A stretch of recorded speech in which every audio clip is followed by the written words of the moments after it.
wireless cheating technology to run rigged poker games across the United States, including in the Hamptons, Las Vegas, Miami, and Manhattan.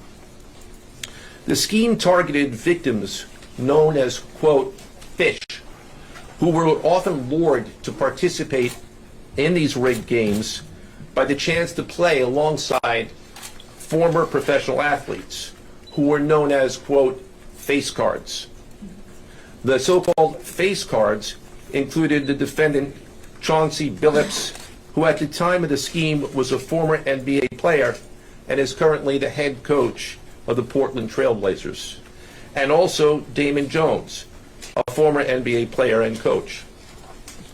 What the victims, the fish, didn't know is that everybody else at the poker game, from the dealer to the players, including the face cards, were in on the scam. Once the game was underway, the defendants fleeced the victims out of tens or hundreds of thousands of dollars per game. The defendants used a variety of very sophisticated cheating technologies, some of which were provided by other defendants in exchange for a share of the profits from the scheme.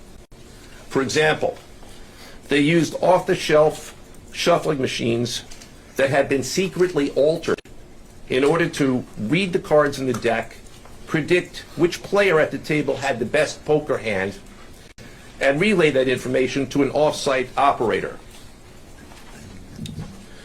The off-site operator sent the information via cell phone back to a co-conspirator at the table, and that person at the table was known as the quarterback. The quarterback then signaled secretly the information he had received from others to others at the table, and together they used that information in order to win their games and to cheat the victims. Defendants used other cheating technologies such as poker chip tray analyzers, which is a poker chip tray that secretly reads cards using a hidden camera, special contact lenses or eyeglasses that could read pre-marked cards, and an X-ray table that could read cards face down on the table.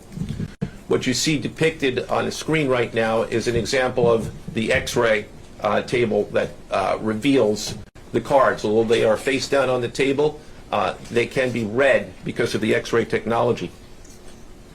The Mafia, specifically members and associates of the Bonanno, Gambino, and Genovese organized crime families,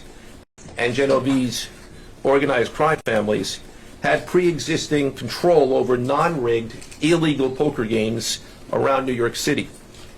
As a result, they also became involved in the rigged poker games, helping to organize the games and taking a cut of the proceedings, and working to enforce the collection of debts.